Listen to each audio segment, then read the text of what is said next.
В апреле 2024 года начавшийся весенний паводок с реки Урал, прорыва дамбы и прочие радости от таяния снегов, некоторые южные районы России и весь северный Казахстан подверглись затоплению, и мы отправились в очередное петушествие. А вы сейчас сможете посмотреть, как это было.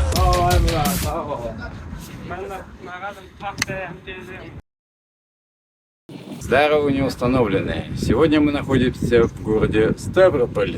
Что мы тут забыли, спросите вы? Отсюда стартует наше видео с поездки в Оренбургскую губернию, в которую этот самый Ставрополь когда-то и входил. Но то, что вы сейчас видите за моей спиной, совсем уже не тот город. В 50-х годах при строительстве Волжской ГЭС, вот этой вот, по плотине которой мы сейчас едем, город попадал в зону затопления. И дабы он полностью не ушел под воду, как, например, Малога, его тоже почти полностью перенесли уже на свое нынешнее место. А 21 августа 1964 года умирает итальянский генсек, нет, не мафии, а компартии, Пальмиро Тольятти. И через неделю в честь него переименовывает и этот городок.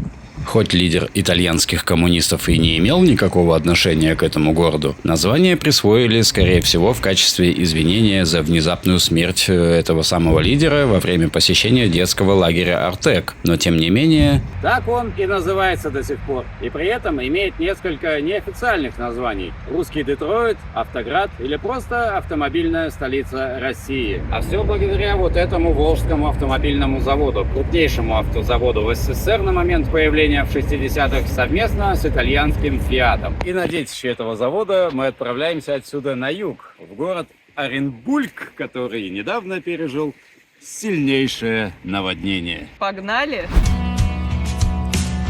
Да и по правде лет 10 уже импотент. Наши тела вы могли отыскать по складкам. Дамы, а что это мы тут делаем? Снимаем вам ролик. Привезли гранту сдавать хуй обратно производителям, чтобы ее забрали. Это курва! Помыли, вот. Тогда я, может быть, соглашусь это обратно принять. Не знаю, что сказать про этот завод. Дед. Тольятти, а? Бобер! Город, просто едешь, зеленый, дышишь, кушаешь, блядь, прямо. Вот просто заехали на АвтоВАЗ, там, прикиньте, прям на деревьях растет. Я желуди. По-моему.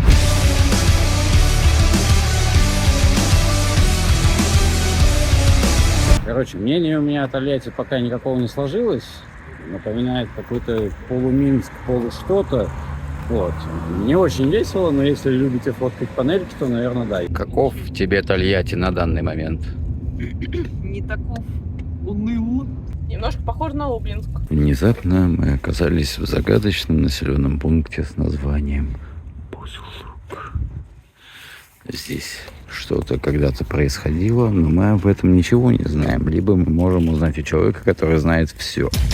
Доброе утро, Бузулук, наша еще одна промежуточная остановка, потому что Саня Водятл не вывозит такие переходы за раз. Что-то с ней случилось, она раньше могла в режиме автобота далеко и долго ехать, а сейчас что-то ее везде вырубает. Вот, в Бузулуке тут где-то пожар произошел, пылище повсюду, и, в общем-то, да, типичное доброе утро, Осуп, который индюк уже ждет нас внутри. Но еще решили в Бузулуке зайти, собственно, в этот Огосуп. Индюк уже тут.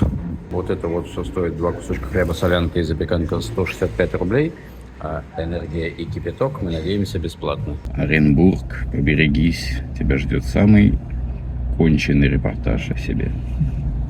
Мы едем. А сейчас мы проезжаем мимо поселка Тоцкое, которое вон там вот находится, от которого еще чуть-чуть туда дальше в лес да в поле, при участии непосредственном и руководстве маршала Победы товарища Жукова в сентябре 1954, по-моему, года проходили войсковые учения с применением ядерного оружия под безобидным названием «Снежок». Тогда пытались выяснить, можно ли сначала жахнуть по ядерному атомному, потом пройтись бомбардировочной авиацией прям сквозь гриб. И потом пехотой уже прорывать оборону и наслаждаться отличным обогащением организма всякими полезными витаминами. Например, витамином цезий. Витамином цезий. Да. Ну, в Советском Союзе своя фармакология была. Знаешь, есть такая таблетка РДС-2. Ее с самолета Ту-4 сбрасывают, и человек 50 тысяч примерно обогатились витаминами. Оренбург встречает нас вот такими вот фак-н-лами. Первым, что нас встретило в Оренбурге, это его крупнейший в мире газохимический комплекс, принадлежащий «Газпрону». Построен он был еще в 1974 году совместно с французами, у которых есть свой такой же завод. На нашем же продуцируют природный газ, газовый конденсат, различные виды серы, бутан, пропан, одорант, газы сжиженные, сжатые и промышленные. А еще можно просто заехать на прилегающую территорию и позалипать на газовые факелы, что мы и сделали. Лучше всего в дороге кушать, как желуди. Я уже пару лет делаю. Берете в Магните, например, вот такие вот лепешечки, кладете туда щепотку дизморали. И в конце получается вот так. 2 сосисочки, помидорчик, сыр, лепешка и... В идеале еще соленые огурчики, но у нас их не было. На въезде в Оренбург уже, вот не знаю, на камере там видно, не видно, вот лес представляет из себя прям Архангельскую область по весне. То есть все под водой. Съезды перекрыты. Стоят машины пожарные старенькие. Ну а что там в городе, сейчас уже посмотрим.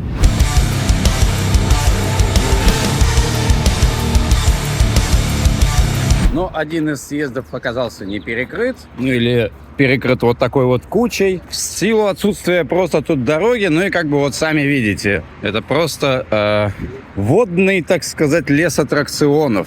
Кто не взял купальники, тот по морю не пойдет.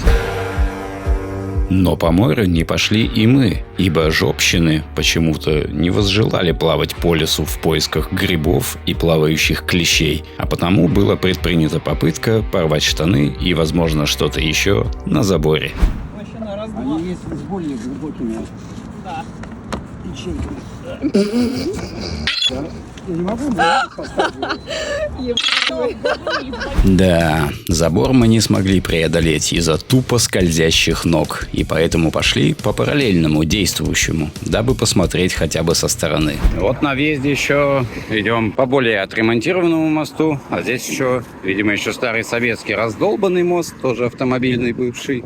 Забор мы перелезть не смогли, чтобы на него взобраться, но тут хорошо видно, как река немножко вышла из своих берегов, быканула на отличненько. Не знаю, связано ли это как-то с потопом или нет, но что-то тут явно происходило. Возможно, это еще со времен хана Батыя. Пока что вот так вот не фотогенично все это выглядит. Мы на окраине Оренбурга, даже Южный Урал, это, по-моему, район называется. Ищем что-то более наглядное. В принципе, в теории плавать уже здесь можно. Можно сказать, что на удачу, заехав в частный сектор, мы нашли очень кинематографичную детскую площадку, на которой и принялись развлекаться по мере возможностей. Костюм L1 имелся у нас всего один, а потому и отправили мы в нем только Лизу, а сами пошли так, закатав штаны или и вовсе сняв их.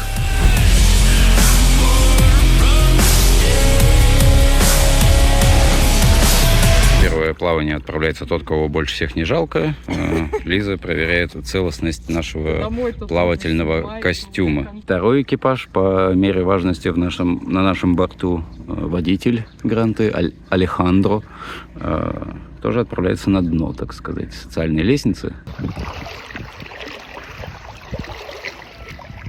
Вот так вот отдыхают люди, которые с 19 лет не были на море. Сколько мне сейчас, лучше никому не знать. Ну ладно, тоже пойду поплаваю. Чуть-чуть прям вот по краю прям хожу. Ладно, пираты не боятся Желтого моря. Да, Лиза, хорошо, что у тебя L1 в обтяжку. То было бы видно, что у меня нет жопы. Жопа у тебя в душе. Дед, ты куда пошел? Осторожно, гангрену подхватишь. На этой детской площадке мы внезапно наснимали даже слишком много всякого. А предубеждая страхи некоторых, сейчас, сидя за монтажом этого видео дома, а не в инфекционном отделении больницы, можно сказать, что ничего кроме мокрых жоп мы там не подхватили. Поэтому вы берите зонтики, наслаждайтесь и не намокните. Вы знаете, я этот мир уже давно понял. Все вот эти ваши Дубаи, Майами, Новые Орлеаны. Зачем это все? Если есть прекрасная русская Венеция.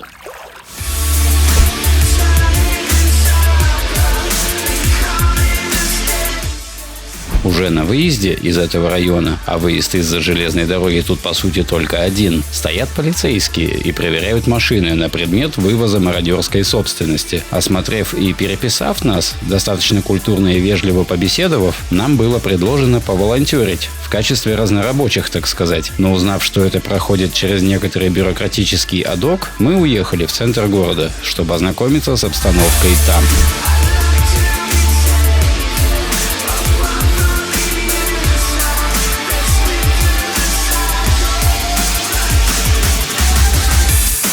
Но местные, стоит понимать, уже подготовились. Тут уже целый флот организовался. Ну да, вон там течение, то есть дальше проехать не представляется возможным. Вопрос, работает ли тут Uber-гондолы? А вот это, когда люди подготовились к наводнению, то есть у них тут сразу плюс один этаж гидрозатвора. Собственно, основные достопримечательности Оренбурга. Речной вокзальчик или что-то в этом роде. Затопленная набережная. Пешеходный мост и канатная дорога, ведущая из Европы, в которой мы сейчас находимся, в Азию, в которой находятся они. Мост по понятным причинам перекрыт. Вот затопленная набережная, это, конечно, да. Привет Петербургу. Хотел вам еще что-нибудь снять с детской железной дороги, но ее тоже затопило. Лиза, скажи, Оренбург сытный город? Да. Почему сытный? Он как раз, так сказать, не наваристый.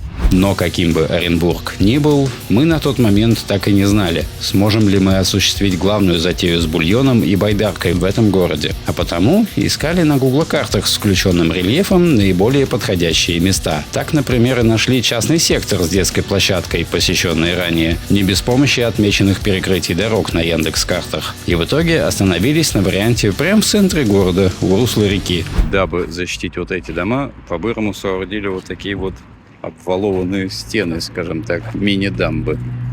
Не знаю, помогло это или нет, но, по крайней мере, с той стороны воды никакой не наблюдается. Хотя, судя по вот этой картине и вырванной там каналье, наверное, обваловка имела какой-то смысл. А раньше, как вы понимаете, вот эта вот конструкция, это был, видимо, местный роллердром. Катались тут ребятки на роликах и скейтах. Набережная раньше заканчивалась вон там вот. Только что поняла, что это подходящие полосы. Да. И для последующих венецианских развлечений мы взяли с собой байдарку. Самое стрёмное — это взгляды местных ловить. Вот уже сейчас даже. Лиза, ты же любишь качать? Обожаю. Вот сейчас и будешь качать. Работай, кадровая, работай. У нас сегодня день ног вместе с Саней, а у деда день погибели. Это полчаса спустя. Мы хотим туда. Из-за того, что на байдарке мы не сплавлялись уже достаточно давно, вспомнить и собрать ее быстренько мы так и не смогли. Поэтому с эллинга в виде утопленного роллердрома она сошла спустя примерно целый час. Девочка, пожелай нам удачи, я плавать не умею. Пошел ты нахер, козел! Спасибо. Ну, в Орск. Пипец у нее с равновесием беды. Между этими двумя опорами.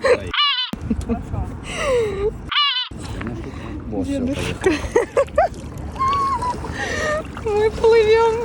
Так, мы все еще вот только сейчас пересекли набережную, она под нами пронеслась. И выходим в Уральский фарватер. О, давайте помашем в камеру видеонаблюдения. Михалыч, здорово! Подписывайтесь на канал «Неустановленное лицо». Это набережная прям тут находится? Она была под нами. Уже нет. Я вот там вот эти. А, да. Ты сейчас стримишь, дед? Ну, могу так-то. Да или не стрим, греби. А что, она бесполезная? Я буду снимать что-нибудь. Где-то, наверное, конец. Оба! Что такое? Был контакт. Что задели, набережную или забор? Вот это набережная, это ее вроде конец, а гладенько, вон судя там по берег. Давай тогда надо как можно быстрее сейчас фарватер главное пересечь, чтобы если мы начнем тонуть, чтобы мы уже в деревне были. Тонуть в деревне будем, Там хотя бы пешком выйдем. Делай раз, делай два, делай три. Греби. Ой, пацаны, Амстердам так прекрасен на закате, знали бы вы. Если бы еще женщины не капали. Но я их понимаю, у них тоже воды отошли. Я начинаю усиленно грести. Основной затеей всего нашего трипа и было поплавать как говн на байдарке по затопленным локациям. Но в силу того, что смогли выехать мы достаточно поздно, когда уровень воды уже значительно снизился, то выплыли мы в разлившееся русло реки Урал, где главной проблемой было сильное течение, уносившее нас назад. Почему мы не поплыли по течению, спросите вы? Потому что не нашли места, где можно спокойно выйти на воду, отвечу вам я. Второй проблемой, во многом и решающей, были торчащие отовсюду из воды конструкции, коряги и прочие радости людей со слабым днищем. Короче, пацаны, вот такие вот развлекухи в Оренбурге. Пусть женщины крутят педали, а мужики будут наслаждаться жизнью, пока педали. Надеюсь, эта поездка стоила вот этого вот. Мы все отправимся в ад. Вольгал левой, нет, левой. Тем не менее, хоть и не в полной мере, но осуществить свою затею у нас получилось. И завершением того дня вроде все остались довольны. Ну, скажем так, на нас некоторые смотрят, некоторые снимают. И за палку прямо. Ты понимаешь, как мне тяжело? Мне легче было бы грести, чем сидеть с палкой. И вот, Да? хотел сказать. Ты понимаешь, что я сейчас Давай. Ты понимаешь, что я сейчас планку делаю тупо? Делай. Как прекрасен Оренбург.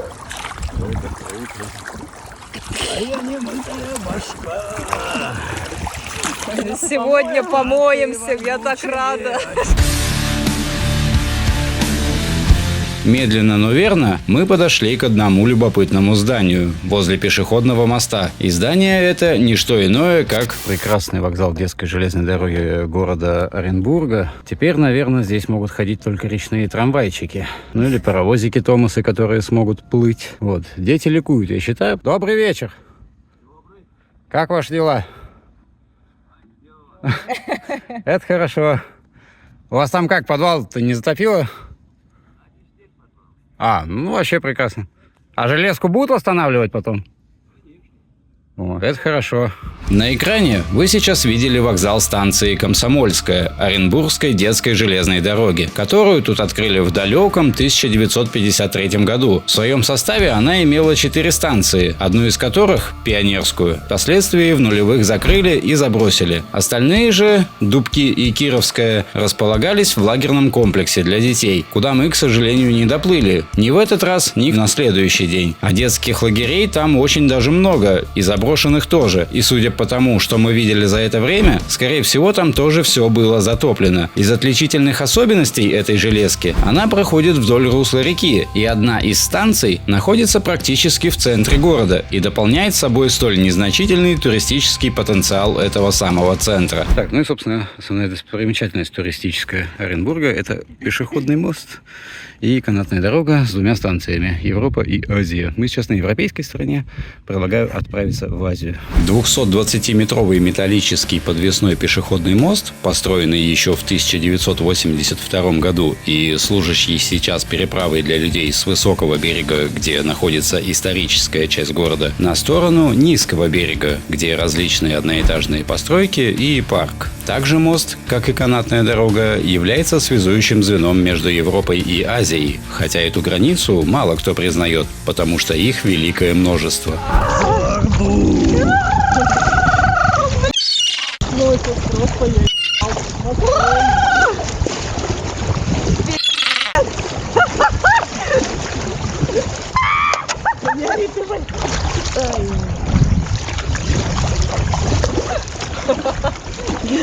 специально же? Нет. Я говорю, мне нужны вытянутые руки, чтобы я мог нормально грести. Вот все люди, которые на нас собрались. Подслушано Оренбург. Привет. Назови топ-5 причин подписаться на Бусти. Да, На мы мой. будем веслами грести. 3 в лодке. Не считая собаки. Да. Если будет на вас таксисить на стримах. Таксисить. Что мы к берегу сдаем? до кабинки, наконец-то, если вы подпишитесь на Бусти. Блядь, дед, ты мне сейчас кепку. Вот это главная причина подписываться на Бусти, потому что в общих версиях такого нет. Да есть тоже говна какая-то пора. Все, это наша финишная прямая на сегодня. Теперь поедем посмотрим. Что там у древлян? Дубль 2, пытаемся попасть к домикам. Ой, это не туалет ли случайно? Женщины работают, мужчины работают, а я отдыхаю.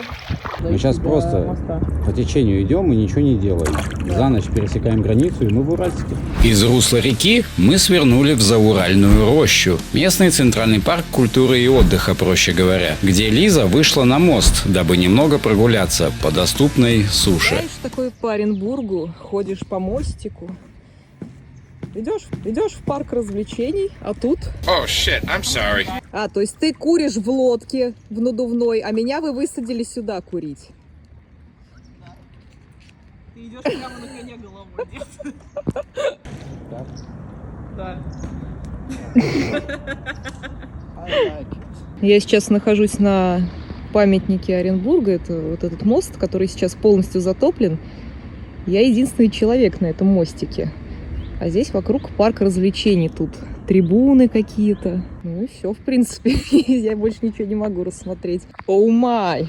Обратный путь у нас пролегал хоть и проще, благодаря попутному течению, но и сложнее, потому что сумерки. Это придавало свое настроение всему сплаву. И в то же время не отменяло печали из-за того, что мы так и не смогли поплавать прямо между домов по обычным улицам, по которым ходят люди и ездят машины.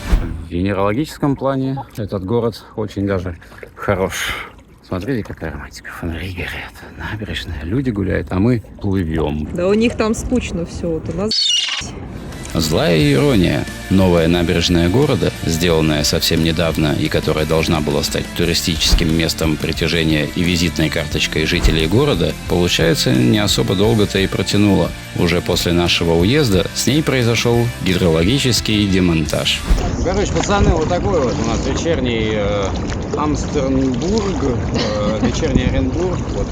С женщинами тут плаваем. Это к беде, как известно, на корабле женщин иметь. Но, с другой стороны, их никто не имеет, оно и хорошо. Так, сейчас будем швартоваться, пивом залупаться и ложиться спать.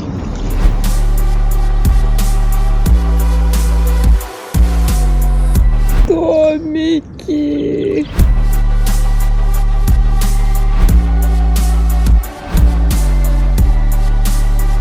Достаточно необычным было увидеть горящие фонари набережной прямо в воде. Закат тоже не подвел в тот день. И мы потихоньку причаливали к берегу под немногочисленные недоумевающие взгляды прохожих. А после направились в заранее снятую отличную квартиру по отличной цене, дабы использовать ее как площадку для стрима и сухой док для байдарки.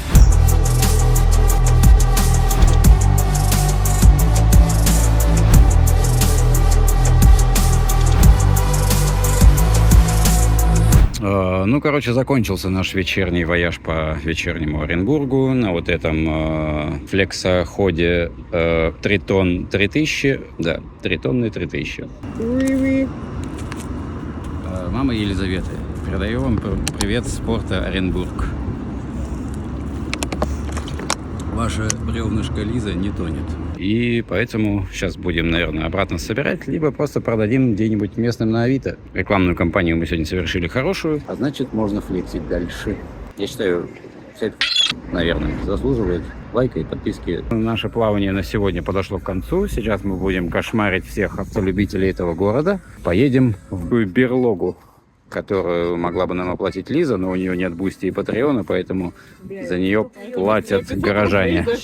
Ничего не говори, ничего не говори, если тебя останавливают менты. Ничего не говори, ничего не говори. Единственное и неповторимое на сегодня — крыша в Оренбурге, откуда мы посмотрим на этот В этот момент чудесный солнечный город. Не знаю, правда, что вам тут даже показать все. Просто в панельках. Но галочка как минимум поставлена. Галочка, ты сейчас умрешь. Ну, как-то вот так. Так. Опа! Руфер за деньги. Вы знаете, что встретить монтера с 2 ведрами на своем пути – это к беде? Крыша оказалась хоть и легкодоступной, виды с нее по меркам Оренбурга, может быть, и классные, но никого из нас особо они не впечатлили, кроме, пожалуй, открывшейся картины масштабов всего затопления. И вот, проведя на ней от силы минут 10, мы поспешили вниз, сдав квартиру и, загрузившись в машину, отправились искать удобное место для следующего заплыва. Знаешь, Саня, когда я тебе говорил, что хочется в сплав в этом году. Я совсем не это имел в виду, что мы будем идти по ветру в центре Оренбурга, упершись в пост того мента. Мне кажется, когда не проедем. Налево. Налево. Охраняют, значит, там затопило. Вообще это прекрасно встретить лето в Оренбурге и умереть от увиденного. Ну, собственно, на этом все наши водные процедуры в Оренбурге закончены. Теперь будем ехать обратно, но уже по другому маршруту. После ожесточенного стрима вечером предыдущего дня и не менее беспощадного солнца на утро с Бодуна, мы, спихивая решения друг на друга, в конечном итоге отказались от плаваний на байдарке, что было определенно зря, и, собрав байдарку обратно в машину, поехали прочь из жаркого Оренбурга. А поехать мы решили в Уральск, казахстанский, который, дабы Лиза открыла, так сказать, международные перевозки своей туши, а мы сделали сим-карту, потому что я тут проебал уже и вообще потерял в смысле, вот, и банковскую карту по возможности, ну и плюс просто посмотреть на степи родные. На самом деле, меня больше всего интересует при таких потоплениях, особенно как сейчас в Казахстане, что же с кладбищами? Мы ждем сопровождения, которое сейчас приедет и нас сопроводит до границы приграничной зоны. Скажи, я сейчас в Берлин наберу. Это подписчики после того, как узнали, что я не смогу въехать в Казахстан.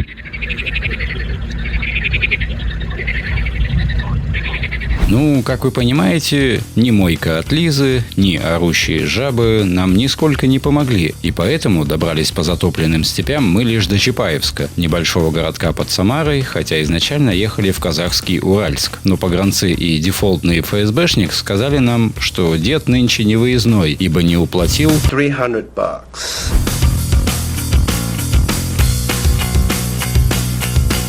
Подписчики, напишите, кто же там? Это какие-то индюки маленькие. Это маленькие индюшки. Завела нас нелегкая в город Чапаевск в предместьях Самары.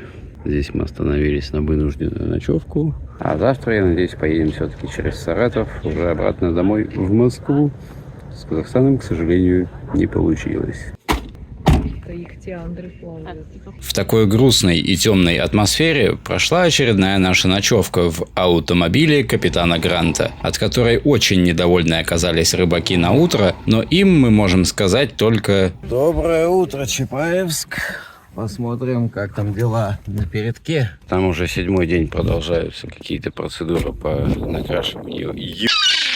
Мы с Саньком уже сходили тут и поссали, и умылись, и зубки почистили. Вон там вот колонка стоит. В колонке водотопчик. А вон там вон стоят водолазы чапаевские. Они недовольны, как они паркуются. Но, в принципе, я ей сразу сказал, что ты паркуешься как я. Не надо так делать. Она тут перегородила коровью дорогу, которая вон туда вот уходит. Дороги Саратовской области прекрасны. Ничего, не видишь необычного. Просто перец. Так как в данном крае уже достаточно лето и ветрено, Саня не может проезжать просто мимо водоемов, поэтому мы тормознулись, дабы утопить Лизу. В Оренбургской области, что в Самарской, что в Саратовской уже лето. Жарко. Да. Загадка от Жака Фреско. Как у женщины, у которой нету сисек, но есть лифчик, возникло пятно между двух этих сиськоливчиков. Ну, еще сухое. Это не Сухое вода. пятно? Это сухое, да. Я отряхнулась, как собака просто, нет? Это шампунь, по-твоему?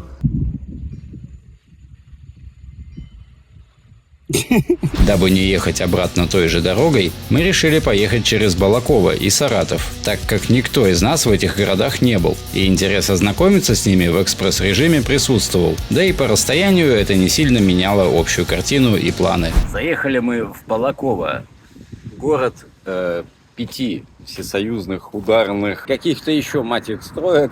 Завод волоконных материалов, благодаря которому город стал известен как столица мочалок. Вот 2 из них, например, стоят. Хорошие представители, цветные мочалки, покупайте недорого.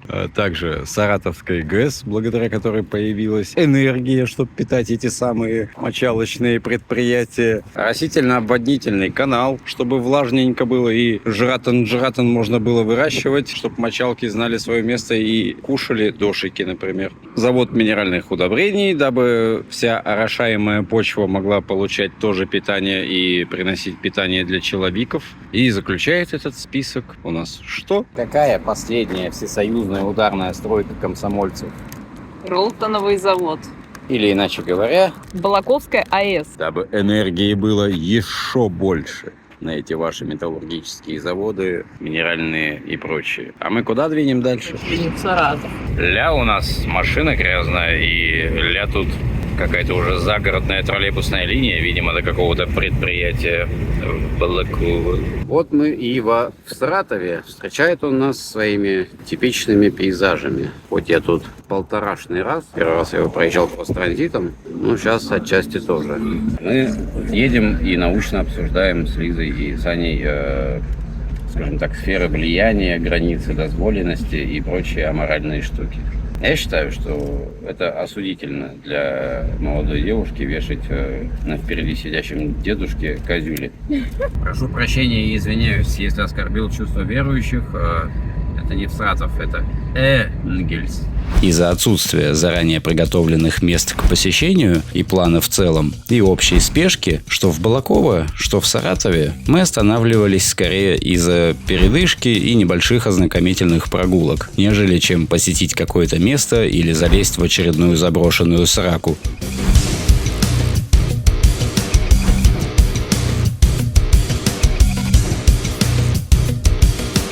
Короче, нелегкая нас завела таки все-таки оконечно в Саратов. Из-за Лизы, которая насвинячила в машине, нам пришлось воспользоваться мойкой. А пока машину отмывают от всех наших похождений, мы... Да, можно подумать, что тут стреляют, но нет. Мы пойдем, двинем, немного прогуляемся и покушаем в какой-нибудь местной столовой. Ну и первое, что нам встречает в Саратове, это отличные трамвайные системы города. Все по технологии, правда. Наверное, это уже пару лет так, я не знаю. Но и трамваи сами по себе, подвижный состав тут крайне ушатанный и старый, и весь в рекламе. Ну, вот так вот, собственно, выглядит типичный представитель саратовского трамвая. Здесь, конечно, это смотрится уютненько, но в целом, конечно...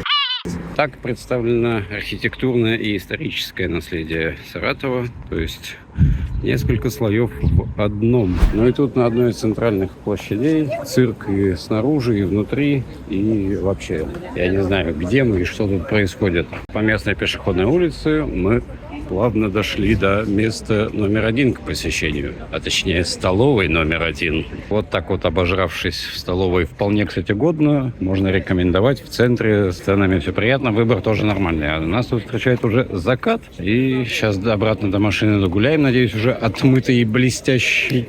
И поедем в Освояси. Карма, будем считать, что это специальный момент для тебя, даже если ты его не видишь. Пришли забирать машину, я что-то даже сначала не узнал. Она такая чистая, что даже не похожа на нашу. А для всех, кто еще не дома, вот вам, чтобы было полегче. Кто-то чувствует вот в этой букве «О» себя дома. Пожалуй, главная достопримечательность этого города – мост через Волгу. Вот такой вот длиннющий, подсвеченный, самыми патриотичными цветами. И все, и мы погрузились во тьму. Как тебе Саратов? Нормально. Типа, это самое позитивное из того, где мы были за всю эту поездку. Поэтому нам не понравилось. Такое. Типа, я не знаю, что тут делать. Мы заехали, только помыли наш передвижной бак на колесах. Теперь он похож на машину. Да. Теперь, когда я буду спать на переднем сиденье, меня будет идеально видно через стекла всем проходящим бродягам. А тебе как? Хотелось бы вот на остров еще попасть через мост. Говорят, в Волге вода теплая. Вот. А так отремонтируйте Саратов, дороги саратовские. Это кошмар, пожалуйста. Да, Саратов не вызвал у нас каких-то определенных эмоций, попросту из-за того, что за один вечер и прогулку в пару часов не успеваешь достаточно осмотреть город и то, насколько он прекрасен или ужасен. В таких потемках мы и выбрались из города на теперь уже блистательной Гранте в одну очень глухую деревню, Новую Осиновку, куда мы направлялись для того, чтобы переночевать в первую очередь и чтобы по пути хоть что-то посмотреть уже во вторую очередь. И кажется, Лиза была больше всех в восторге от того, какое это место, потому что дорогу до деревни она успешно проспала и оказалась просто перед фактом ночевки в такой глухомане. Собака неспокойна, значит, какой-то там караул подключился.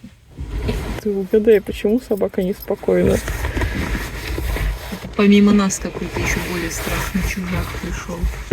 Да, конечно. Лиз, спокойной ночи тебе. Спокойной ночи. Девочки, жизнь в деревне просто прекрасна. Тут конюшки, мужчины на конюшках и 2 лошадки рядом.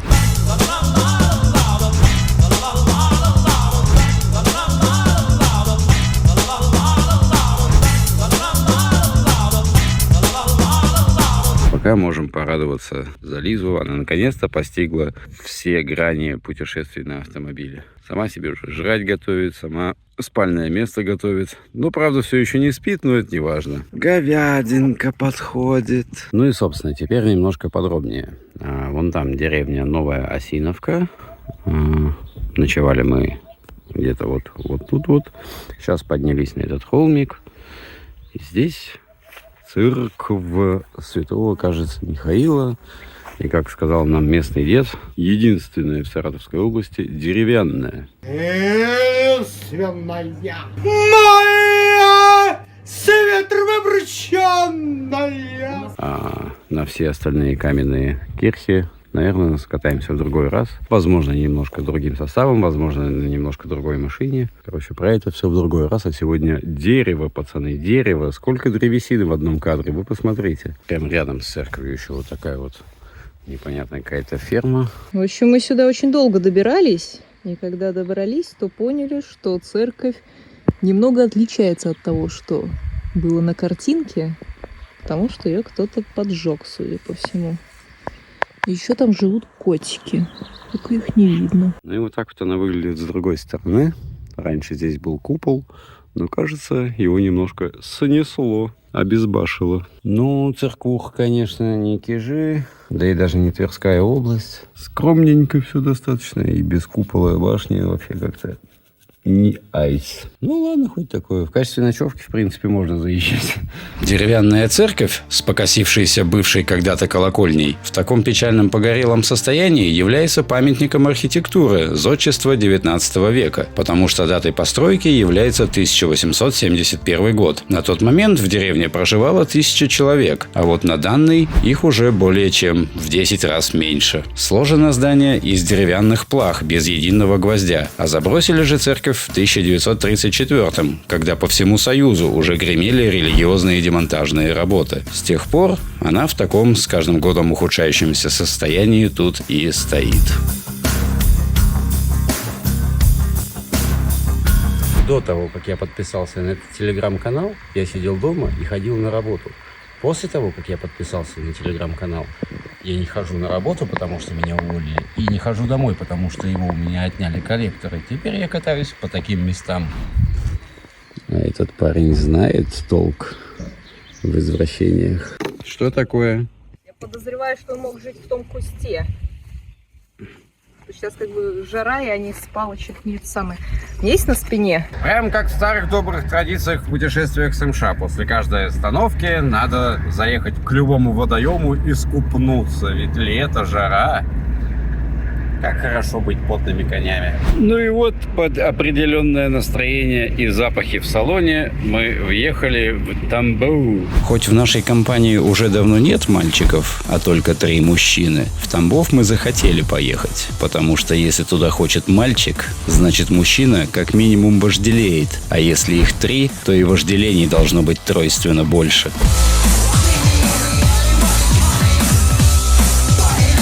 Единственное, с чем можно бесспорно согласиться в этой поездке, это то, что нам везде очень везет с погодой. Со всем остальным не знаю. Лиза что-то захворала, кажется, обиделась на что-то. Не знаю на что, но погода нас точно везде радует. Вот так вот пошурудил, и теперь я воняю дедовской слюной. Но это все субъективщина, потому что вы не знаете предыстории, а история была такая. В 1636 году на южных рубежах русского государства была основана военная крепость, позже переросшая в город, который и ныне стоит на холме у реки Цна. В 19 веке через город прошла Рязанско-Уральская железная дорога, о которой у меня позже будет отдельное видео. И с этого началось промышленное развитие города. Появилось электрическое освещение, питаемое дизельной электростанцией, водопровод. В 20-е и 30-е годы 20 века промышленное развитие продолжилось. Были основаны заводы «Ревтруд», «Комсомолец» и Тамбовский авторемонтный завод, базой для которого послужили ремонтные мастерские Рязано-Уральской железки. В 40-е годы город стал крупным центром химической промышленности, а в 2024-м в этот город приехали мы. Как бы женщины ненавидели дедов или что-то такое, их забота не знает не то что границ, она удваивается. Мы старались. Так, ну а теперь, дабы разжевать всю эту ситуацию, произошло недопонимание. Я у одной заказал 2 биг-хита и пока схожу в туалет по своим мужским делам. Вот, а так как думал, что первый... На всякий случай сказал второй. В итоге они, стоя рядом друг с другом, заказали каждая по паре, и теперь я, кажется, лопну. Ты ко мне же подошел, да, с этой просьбой? Да. Ко мне это тоже. Потому что я думал, что она уйдет. Она говорит, типа, я сейчас пойду в другое место, и я подошел к тебе, на всякий случай сказал. И я сделал ставку на то, что вы рядом же друг с другом стоите, явно вы не будете заказывать одно и то же. В итоге мы заказывали в разных кассах, и я в итоге нашла таки в Багдаке салат, поэтому я там осталась. Салат. Наконец-то стало прохладнее, а то невыносимая жара была. 28 градусов практически было. Чики-чики-та, мальчик хочет Тамбов. А если серьезно, кто-нибудь что-нибудь про этот город знает, кроме того, что сюда хочет мальчик, и того, что здесь волк живет, который не товарищ? На байдарке здесь хорошо ходить, я знаю, как меня. Лиза, что здесь еще хорошо делать? Этот город пережил Великую Отечественную, Первую мировую, Вторую мировую. А этого он, возможно, не выдержит. Как можно тут... Как по мне, Тамбов вполне подходит для всяких пожилых культурных прогулочек, типа смотреть, а вот на этом Меркере когда-то голубь накакал, а эта какашка упала на голову Ленина или что-то в этом стиле. А мы пойдем снова в нашу бричку-колобричку и поедем на местную заброшенную ГЭС на реке Цна, у которой нет дна, вот такая вот турба. И после такой краткой и не особо содержательной экспресс-прогулки по Тамбову со стримом и подсъемками для будущих моментов мы направились в один темный уголок этого города, где нас ожидала одна дореволюционная заброшка. Собственно, какая-нибудь очередная 500-я стройка, скажете вы, для очень широких поездов. Рукотворное русло канала Цны, скажу я вам, и ГЭС прямо на ней. То есть плотина, очевидно, перекрыта, водичка не идет. Вот так вот все это безобразие выглядит сверху. То есть здесь перекрытие чисто для пешеходов и рама для, как гидроворота или для затвора, короче, вот этого. Ну, можно не только пешком, но и на мотобайке. Ладно, пацаны, сорян, с затворами ошибся. Их тут нет. Наверное, их похитили. Ну, в целом, сама ГЭС выглядит вот так. Выдавалась все в районе 150 киловатт, то есть маломощная. И была построена, насколько я помню, прямо перед началом Первой мировой. Поэтому и такая скромная. Уточка. Небольшая гидроэлектростанция 1913 года постройки с подведенным к ней рукотворным каналом, по большей части сделанным по старице реки. Данные сооружения позволили сделать уровень воды в реке относительно стабильным и использовать воду из водохранилищ для нужд города. А в середине 20-х годов электростанция, именуемая местными не иначе как «Гидро», вырабатывала в зимние месяцы, когда поток воды был минимальный, около 30% всей электроэнергии города, а в летние, при максимальном потоке, уже в 2 раза больше – 60% от всей энергии, вырабатываемой в городе. О, здесь кайфово вообще. Видок классный. Девочки, это последнее наше включение. После этого мы пойдем домой отмывать наши жопки. Вот такая вот прелестная тут красивая ГЭС в Тамбове. Правда, у нее русло немного пересохло, поэтому надо немножко увлажнить. Потому что курва, я пердолек курва, потому что курва бобе, супер курва, курва бобе, потому что курва язык, курва, курва узик, потому что... Девушка, отойдите с дороги, дайте проехать, пожалуйста. Вон там вот виднеется железная дорога, которая ведет на вокзал города Тамбов, по которой мы когда-то могли бы приехать в этот самый Тамбов, но все время нас останавливал славный город Мичуринск, у которого там 5 парков станции, и дальше которого мы, к сожалению, не уезжали. А если вы хотите посмотреть видосы с этого приключения, то они все доступны с включенным VPN и 18+ Google аккаунтом, но иногда, возможно, и на бусте с Патреоном. Так что видосы не теряются, их просто всячески блокируют. Кто помнит это видео с поездкой на грузовом поезде в Мичуринск, заходите, пересмотрите, коммент напишите, что тамбовчанка поставила лайк, мне уведомление потом придет. А мы уже уезжаем из этого славного города обратно домой в проперженную Москву с теплым станом. Как тебе закат? Хороший. У нас называется режимное время. Чтобы солнце там где-нибудь побыло. Нет. Самое... То, про что ты говоришь, это называется золотой час. Режимное время — это когда еще не стемнело, а свет уже включили. А мы тут проехали поворот на Раненбург. Ну или на Чеплыгин, кому как удобнее. Надеюсь, скоро мы там окажемся для съемок одного, надеюсь, интересного видео. Без нее, на это я тоже надеюсь, которое вы потом посмотрите. Это не точно. Да. Так как мне повезло уродиться не Саньком, закатом вас я не буду. Но все же, вот под такой недурной мы доехали до Москвы. Какой из посещенных городов больше всего понравился? Оренбург. Ты любишь повлажнее? Потому что чтобы в Оренбурге было весело. Я, скорее всего, здесь руководствуюсь эмоциями. Весело в плане нашей компании. У нас там хата была. И там еще была хата, и мы поснимали прикольно, а остальные города... Ну, короче, я не вижу смысла по однотипным городам ходить и просто смотреть на примерно одно и то же. И на этом всем спасибо и пока-пока. А сейчас, как обычно, до и после. Ростовстел я эфиром подвис. Знаешь, я так соскучился.